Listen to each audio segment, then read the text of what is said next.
Bos, jangan bising sangat. Assalamualaikum warahmatullahi taala wabarakatuh and a very good morning and salam Ramadan. Welcome to our 11th session of webinar series Captain of Industry, brought to you by Faculty of Engineering. We are initiating university industry collaboration during MCO to have a platform with our Captain of Industry to share their thoughts, way forward and challenges during post-COVID-19. Now we are streaming live from Facebook Faculty of Engineering. Today, we would like to welcome Yang Berbahagia Dr. Andi Eka Sakya, Secretary General National Research Council of Indonesia, with his topic today entitled Natural Disaster, Multi-Hazard Early Warning Systems, Present and Future.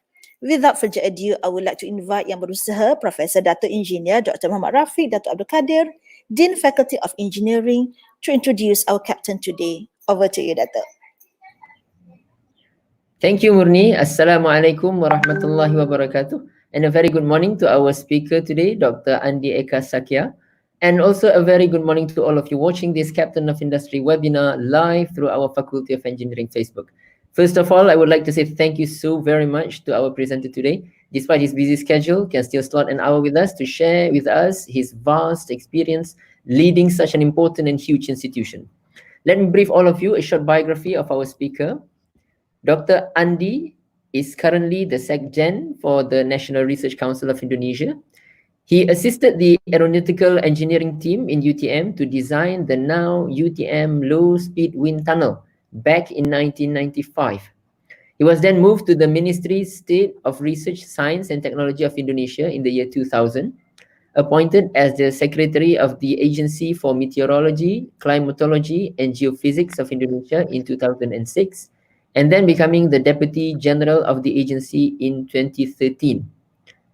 Dr. Andi has a close connection with the Malaysian Meteorology Department in the framework of ASEAN Committee of Science and Technology of the Intergovernmental Oceanographic Commission, IOC UNESCO, where he chaired from 2017 to 2019 and was the president of WMO from 2014 until 2018. Among the awards that Dr. Andi received include the Indonesia Geophysical Expert Association Awards, Itra Adi Karsamadya Awards from Institute of Technology Sumatra, Bintang Jasa Utama Honorary Star from the President of the Republic of Indonesia, Ganesha Wirya Jasa Utama Awards from Bandung Institute of Technology, Satya Lancana Wira Karya Honorary Awards from the Government of Indonesia, Satya Lancana Karya Satya Honorary Awards from the Government of Indonesia for 10, 20 and 30 years period of dedication as a civil servant. Dr. Andi received his Doctor of Engineering from Nagoya University, Japan in 1994 in the field of aeronautical engineering, Master of Engineering in the same field and the same university in 1992, and Bachelor in Physics from Institute Technology Bandung in 1982. So without further ado, I call upon Dr. Andi. Over to you, Doctor. Thank you very much, Dato. Assalamualaikum warahmatullahi wabarakatuh. Good morning and salam Ramadan from Indonesia.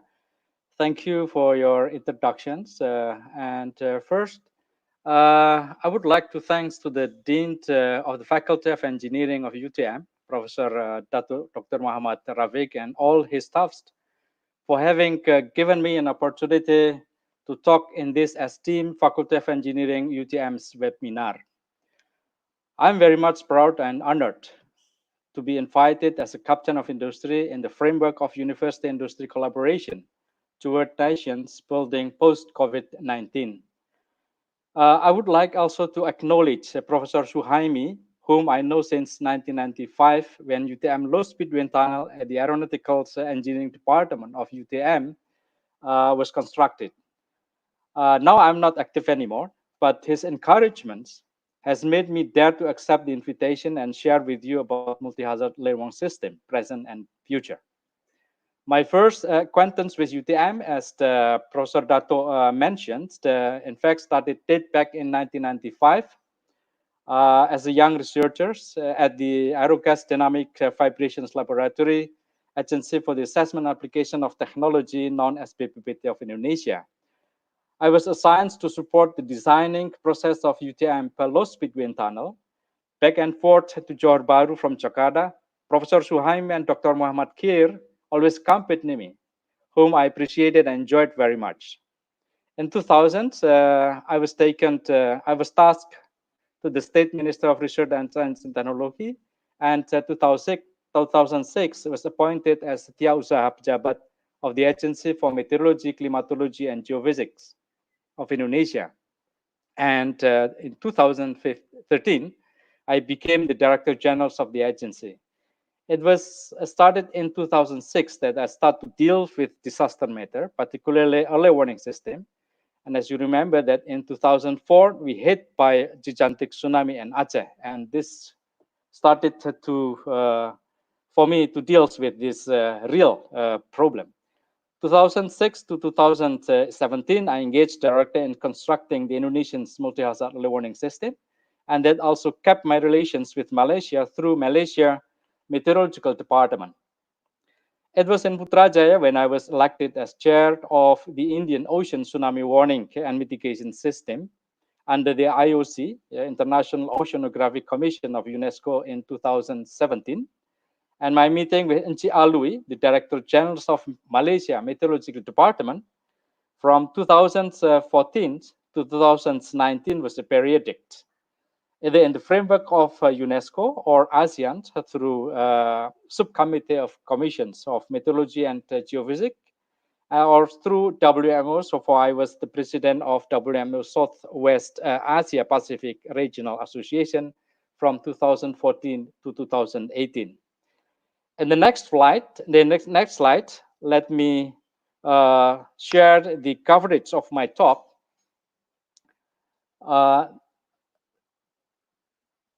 As you see that in the next slide, the coverage, as you see that I've been straying from my educational background that was computational fluid dynamics, and now embraced a new subject, which at least after 10 years dealing with it, it's very interesting to me. That was the multi-hazard early warning system. So the system that I learned directly, involved in developing it and applied it during my tenure at the agency. For I have retired from the agency now, and I would like also to acknowledge the agency for meteorology and climatology and geophysics, because some of the pictures and photographs that I use in these presentations. Mind you, if some of the materials may be rather out of date. My talk will start with the trend of disaster, which I believe lies the main challenge of the early warning system. Then, while touching the disaster management in general, I will focus on the establishment of multi-hazard early warning system, and from the perspective of Indonesia. And before closing, I will briefly present the future trend of the multi-hazard early warning system. And let me now start with the next slide on the trends of global disaster. And the next slide, yes, this is this page shows you the trend of disaster number globally and Indonesia. On your left, describe or data of global catastrophe from 1980 to 1918, and on your right is for Indonesia that I took from the National Disaster Management Agency. The data shows from 2002 to 2019, both showing the same trend, increase. Globally, the disaster shows classified in meteorological disasters such as tornado storms, climatological such as El Nino and prolonged droughts, and hydrologicals such as landslide, and geological ones such as earthquake and tsunami. Whereas data from Indonesia is depicted in more detail of type of disasters such as flood, and then volcano eruptions, landslide, small tornado, and as well as tsunami and earthquake. And it is common to group this disaster into two groups, hydrometeorologicals and geological ones. And as you may see, more and more Hydrometeorological disaster is dominating the number of disaster type, which is reaching about 95%. In the next slide, I will show you the trend of human casualties and economic damage. I took this graph from publications at the National Academy of Science of United States, written by Corones et al. 2019. They calculate 50 years data of disaster globally from 1965 to 2015. They found that the disaster victim is decreasing 80-fold from 1970 to 2010, with a rate of about 50 people can be saved annually. Whereas economic loss increases 20-fold in the same period, with a rate of 26.4 million US dollars loss per year. On the next slide, now I am showing the several examples that showing you the scale of intensity of several disaster. First, on the left part, the one that happened in 2014, I think you may still remember this event, which was considered as the costliest flood event in Malaysian history. Researchers from civil engineering of UTM in 2016 reported that the extreme rainfall exceeds historical data in the past 25 years. Apart from that, Malaysia's meteorological department had already issued warning about the occurrence, which was related to the northern cold surge 1 week before. And the next one, I mean the El Nino 1915. And you and all of us know the impact of the prolonged drought that is caused. And my first briefing at the cabinet meeting about the potentials El Nino was the mid of May, well, far before it gets bigger in the period of July to September. For Indonesia, the prolonged drought has cost about 220 trillion Indonesian rupiah, which is about the same as 2% of GDP. And the 2015 El Nino was the worst after 1998. The third example is the Mekunu tropical cyclone, which hit Oman beach in May 2018. It brought heavy storm surge with 12 meters of wave height. Although no single casualties was reported, the scale of intensity of the event was the first ever in the history of Oman. Gladly, the multi-hazard early warning system was detected since the high pressure identified more a week before in the Indian Ocean, and the path is able to be monitored in hourly basis. And then the last one that I would like to show you, to share with you, is the disaster in Japan in July 2018. Following the tropical cyclones Papyrons that swept Japan in June 2018. And then extreme climate events brought unprecedented amounts of precipitations throughout Japan and caused havoc in the country in July 2018 and killed at least 200 people and caused immense damage due to flash flood and landslide. And officials at the Japan Meteorological Agency described the event as heavy rain at a level we've never experienced before. List of the extreme events can be added. For example, in Indonesia, we noted in early 2017 3 tropical cyclones entering Indonesian water, which never before happened in the history. 2 tsunamis in Palu and Sunda Strait were introducing a new type of non-tectonic tsunami, which prompted a review on the existing early warning system in the world. From the point of view of the existing early warning system, those events, apart from the intensity and scale that is very high, especially hydrometeorological disaster, can generally be detected before reaching a certain location, so that authority can issue the alert timely. Let's now come into the disaster management. I would like to talk about disaster management, touching the early warning system in terms of concept. In the next slide, this slide is compiling several factors why disaster caused casualties. First is related to the supporting capacity of nature, which is increasingly vulnerable. The second, due to the impact of disaster, which is unknown. And then the third is mechanism of hazard become disaster is not well understood. And the fourth, disaster occurs in the populated areas. The fifth is early warning system in the area of exist.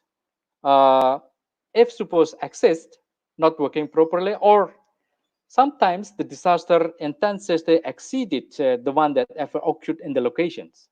Six, communities do not respond as expected, like the one that happened in Japan, where people are instructed to evacuate, but they don't evacuate themselves because they feel that more than 25 years staying there, that never happened before. Seventh, the absence of regulations to support the undertaking, for example, building code, shelter, and others. On the next slide, I will elucidate or what we mean is actually about early warning system. Early warning system in principle should have two basic things. First is informing potential hazard, and second is raising alert to those who potentially impacted. UNISDR defines that early warning system is a set of capacities to generate and disseminate timely and meaningfully warnings to risk communities in order of the people at risk can act appropriately in sufficient time to reduce the possibility of harm and loss. Early warning system should integrate following four factors. First is the risk knowledge, which comprises of combination of hazard and vulnerabilities at particular location and is defined as the interplay between identifying natural hazard, community vulnerability assessment, and risk assessment. Sometimes the past informations of similar events at the same location is added and very needed for the data to scale the intensity of the impact. Second is monitoring and warning, infrastructure that delivers forecast and warning. Monitoring is the act of collecting information along with a set of proxy variables related to risk, such as rain correlated with floods, and then seismic vibrations correlated with earthquake. And this can be done through observations using various kind of equipment. Third is related with the dissemination and communication. It is about distributing formatted information in the form of expectedly understandable and formatted warning and prepared information to those at risk. And the fourth is response capability. This is the last miles of the system where expectations of those at risk, either authorities or people, once receiving the alerts, know well, timely, and appropriately taking actions. To talk the establishments, let me now talk about multi-hazard early warning system development and learning experience from what I directly learned and in full. This shows you diagrammatically an approach of multi-hazard early warning system. On the left, how we perceive the disaster. Disaster phenomena can be classified in two groups. First is the unpredictable and non-predictable. In terms of response time, there is a fast onset and slow onset, or fast and short onset. Meteorologicals and geophysicals is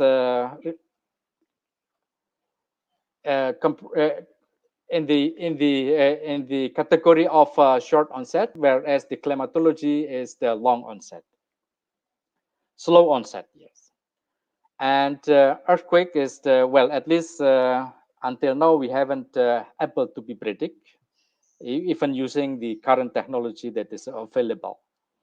The alert or early warning system information should be resulted in quick manner, timely, accurately, and should be broadly disseminated, as at least for Indonesia, because we have more than 70,000 islands, and then an understandable format of alert information. In terms of approach, early warning system bears two structural and non-structural components. The structural component is related with technology, whereas non-structural side deals with authority and community at risk. The systems start from observational part at the front end and followed by processing and database in the middle, and communication facility bridging the system with the institutional interface and communities at risk at the downstream. As you remember that after facing the boxing days of Aceh tsunami dated back in 2004, Indonesia, supported by donors country, established the so-called Indonesian Tsunami Early Warning System. And in fact, prior to the Aceh tsunami, the information of earthquake and potential tsunami took more than 1 hour to be processed and ready to be disseminated due to a limited number of sensor processing and communication facility. At the times of the official inaugurations in 2008, November, the Indonesian tsunami early warning system has enabled to deliver information within 5 minutes, comprises epicenter and depth, scale of magnitude, time of incident, and whether this induced a tsunami. This information is then directly disseminated nationwide. And thanks to the collaboration with all television broadcasts, all television broadcasts would immediately stop and switch to broadcast the tsunami informations. That is a breaking news. And learning from and replicating the success of Indonesian tsunami early warning system, we developed the so-called Indonesia's meteorological early warning system, which officially started in operations in 2011, and similarly with the Indonesian climatological early warning system in 2013. In the next slide, I just would like to show you about some of the results that each of the early warning system that we produced. First is on the left upper, the Indonesian tsunami early warning system. The informations that has been produced is about the depth, locations, and then the potential tsunami, and then every 10 minutes, every certain period of times, we regularly produce the information just to update the reality. And then on the neck, on the right upper top is the Indonesian's meteorological early warning system. They produce the information related with extreme weather, for example, heavy flood, potential heavy rain, and then potential flood, inundations, coastals, and then with height or fire danger rating systems, volcanic ash, and then on the left bottom, this is the Indonesian climatological early warning system, where we produce the potential, for example, prolonged drought or El Nino, for example. Related to that, I would like to mention that Indonesia and Malaysia under WMO Area 5 or Asian Coast, we collaborate in a close cooperations to develop the radar integrations and climate field school. The radar integration is anticipating the global air navigation program that will be materials in 2028. At least the systems will comprise the observations, which is now more and more automatically conducted. There is a processing system where statistics assembles and other methodology is being done, especially on now is more and more the numerical weather simulation is applied, and then it's also using the supercomputer and big data, and then the disseminations of generals and potential hazard.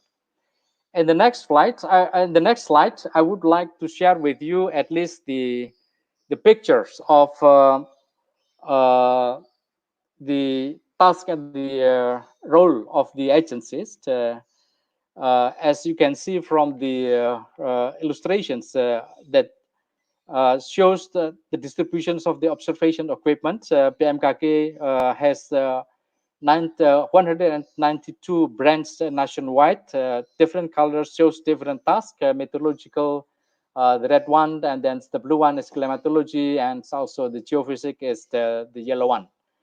There is at least 22 radio sonder, basic upper air measurements, that launch the balloon twice every day, and then also the lightning detection in every locations. There is 61 locations, and then automatic observation system in several area. And then on the next slide, I will show you the radar network. We have at least by 2016, we have 40 radars, and I think now they have more than 40 radars. That the agency aims at having about 70 radars to cover all islands. The radar factory and number is shown in this page, and the challenge of this radar is because of the vector is different, so the challenge lies in the how to integrate all the information. On the next slide, just showing you the picture in collaborations with the Sea Transportation's Director Generals.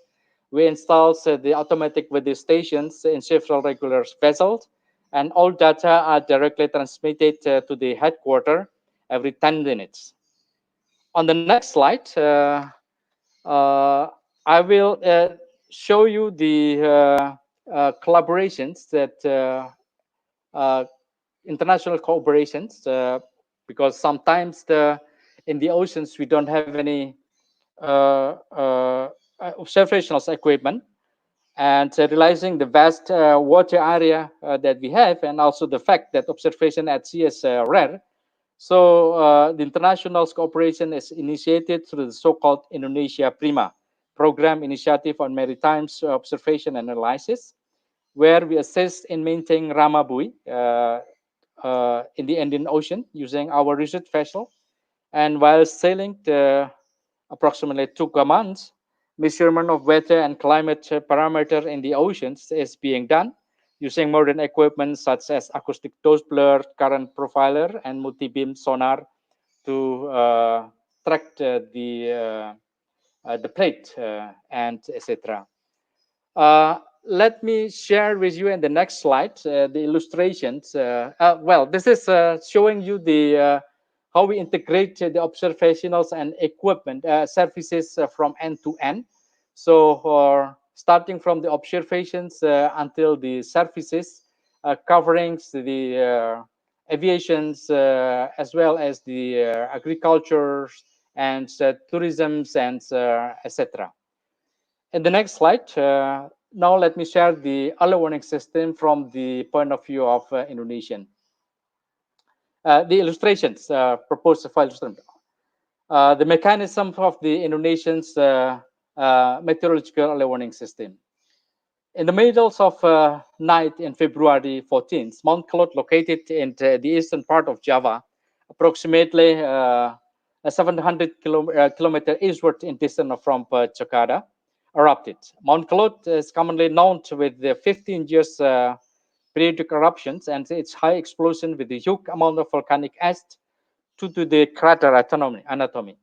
When it erupts, entire Java usually will be covered by volcanic ash. Airport operations cancelled for several days.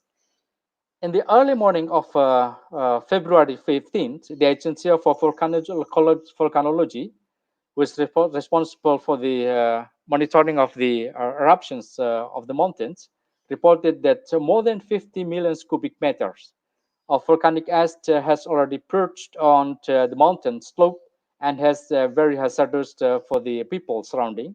And moreover, this is prone to become lava flood and if heavy rainfall falls. Early morning, the agency for on 15 February, at the same morning, our weather numerical result that is part of the Indonesia's meteorological warning system indicated a heavy rain which that potentially put at the locations in 18 February at 16 hours. This information, 3 days before it happens, immediately was reported on the first occasions at the cabinet meeting in the morning of February 15, and the president instructed massive evacuations, and as forecasted, torrential rain fell, induced heavy lava flood at the time as predicted. Estimated economic loss reaches 1.2 trillion US dollar or 1.2 billion US dollar, but no single casualties. Well, this is showing you that this is part of the Indonesian's meteorological early warning system that can help. On the next slide, I would like to share you the future trends of multi-hazard early warning system.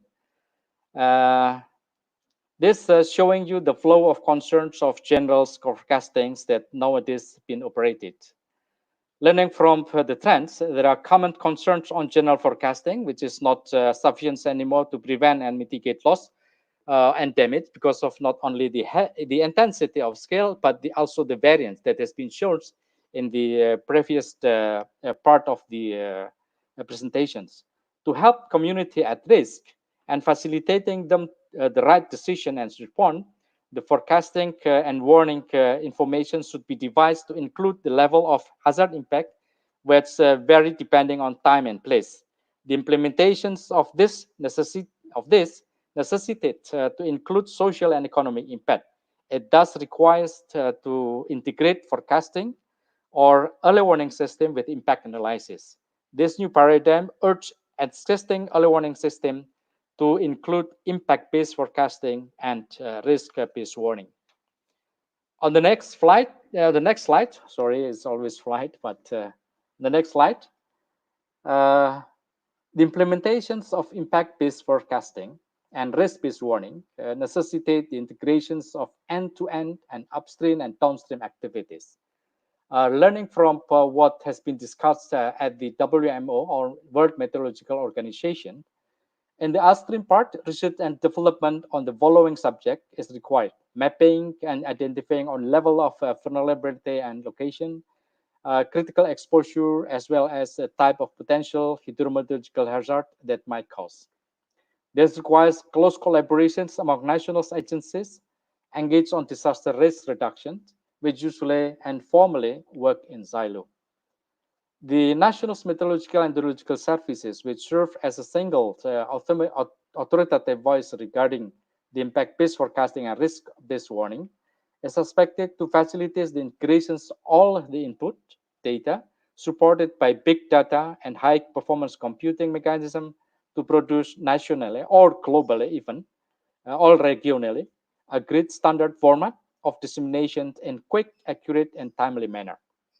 The integrations of various observed data is facilitated by the so-called later on WIGOS, that is WMO Integrated Global Observation System, and the process is guided by seamless method which is supported with automatic observing mechanism, and globally standard format is being provided by Global Multi-Hazard Alert System. This designed program has entered the pre-operational phase and is expected to show the result to date. The first implementation of this mechanism expected by 2024, and on the other side, the development of this mechanism for air transportation is expected to be implemented for all member countries by 2028 through Global Air Navigation Program. Well, I mentioned that Indonesia and Malaysia is having close collaborations and how to integrate all of our radar network. On the next slide, the next slide, I would like to share with you that we actually face a great challenge, because the strengths face an immediate challenge in the implementation level.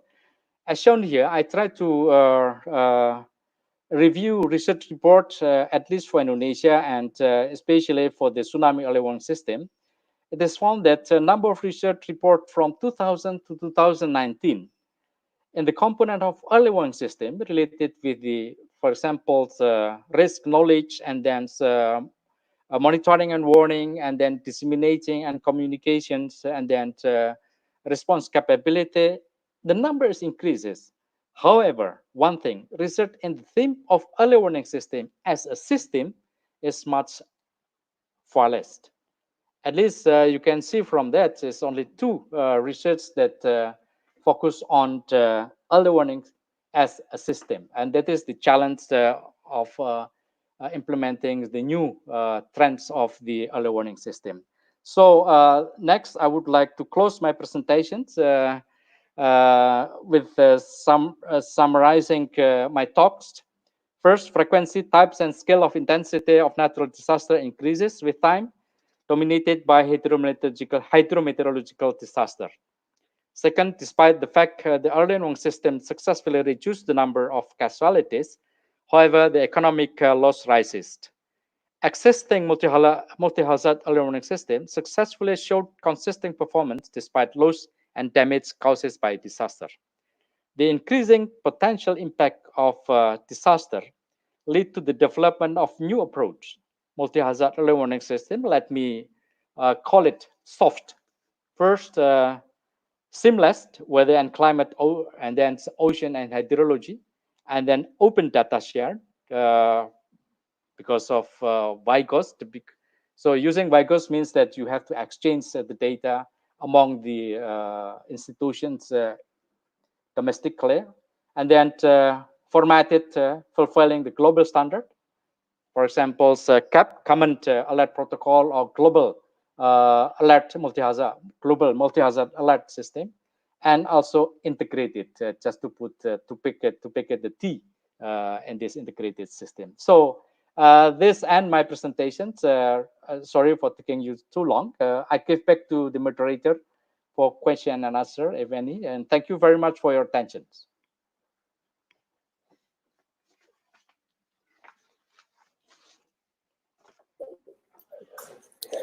Thank you very much, Dr. Andi, for your thoughtful, insightful, and also very good sharing with us today. And we are so enjoy with your talk today.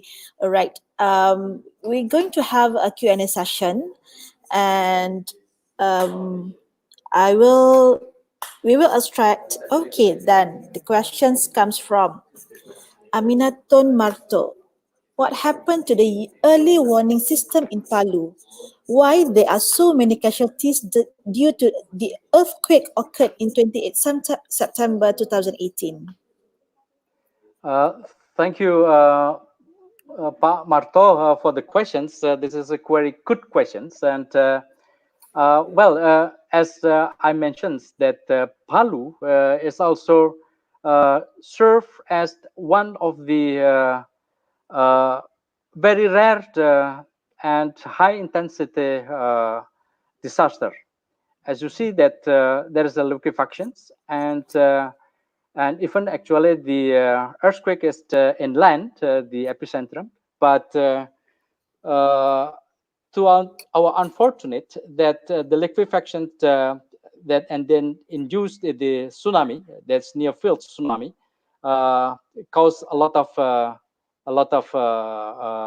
victims. Yes, but from the point of view of early warning system, the early warning system is I think was worked well, as you can maybe as you can heard from the lot of evaluations that has been done. But the problem is that because of the liquefactions, and in fact the survey related with the phenomenon, the potential of liquefactions has been done starting from 2012. And the people surrounding has been remind and to work alert to that phenomenon. But the urban problems that cause the area has been populated by all the people, and that's makes why the casualties of the earthquake in Palu is so many. Well, reaches I think 400. But from the point of view of early warning system, because of the I mean that I would like to say the early warning system has worked well, but the problem is after the earthquake, the power is off, and they got the information from 300 kilometers of tide gates that detected the tsunami, and that caused the problems that you ask. Okay. Thank you, Pak Andi. All right, the next questions from Zafir Hashim. Assalamualaikum, Bapak Andi. Thanks for your sharing. Can you share with us current situation in Indonesia regards to current pandemic and any early warning system research that you conduct related to COVID-19? Well, I'm not active anymore, but as I learned from the data that has been shared by the television broadcasting televisions, the number of the infected people are still increases because of this pandemic, and then the early warning system in terms of the biological disasters has been developed through the Department of Health, I think. But in terms of the equipment, so let me answer in terms of perceiving this pandemic as a natural disaster. There are two things. First, the structurals and the non-structurals. And the structurals point of view, I mean that the clinical medical terms, the technological part and the hardware parts, there have been a lot of innovations, and I think after this sessions, there is also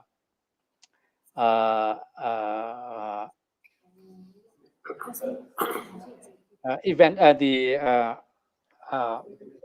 ceremony where the innovations on ventilators and then rapid tests and then also the mobile tracking of the people are being held in the palace. That shows the warning system research that has been done in Indonesia. But to me, and technological alone is quite, I think it's rather difficult to face, especially the situations post COVID-19. So we have to engage to encourage the people to share the literacy and then awareness in terms of the virulency and then also the transmissions, so that the peoples can help the governments and reducing and preventing the disease. Sorry, I'm not engaging directly with the cases. It's okay. It's okay. Thank you so much, Dr. Andi. Okay. Thank you very much for your time and your effort with us today. And we are very honored to have you. And despite our very busy schedule, you are giving your precious time with us, and we are trying. We believe that it would benefit to our students, alumni, our staff, and also community as well. All right. I think that's the last questions. Okay, all right, from Rayon Shuaib. Salman, thank you, GTM, for this webinar. Okay, thank you so much. It's And our pleasure. so Actually. thank you very much, and it's honored to me, for me. All right. It's Okay, honored. I'll pass back to Yang Berusaha, Datuk Rafiq, for his last few words for today. Over to you, Datuk. Thank you, Murni. Dr. Andi, thank you so very much for spending your time with us this morning. By the way, I had a discussion with Prof. Shohaimi. I think it was yesterday or 2 days ago, because we have, as one of our adjunct professors, the Secretary General for the Ministry of Science, Technology and Innovation of Malaysia. Yeah. So we were Yeah. discussing whether, if it is possible after this, that we had a discussion government to government, G to G, because Dato Siti Hamisah is now our adjunct professor, who is also the Secretary General of the Ministry of Science, Technology and Innovation. So we want to link between the two government and see, on areas where we can collaborate together. Well, my pleasure if I can be of help, and honored to facilitate the collaborations. Excellent. Thank you very much, Dr. Andi. And to all of you joining our webinars, thank you so very much. And I would like to ask you to now, yes, that's the image. And I'm supposed to show you like this. Yes. Don't forget to like, comment, and share our Facebook. There will be a lot more Captain of Industries coming in the next couple of weeks. So stay tuned. Back to you, Murni. Thank you so much, Dato'. Okay, thank you for our viewers today. It is always a pleasure for us for having our large number of viewers for our webinar Captain of Industry.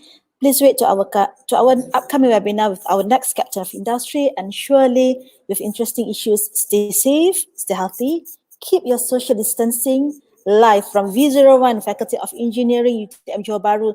Please don't forget to like, comment, and share our program. Have a good day. Stay safe. Wabillahi taufiq wa hidayah. Wassalamualaikum warahmatullahi wabarakatuh. See you next time. Bye.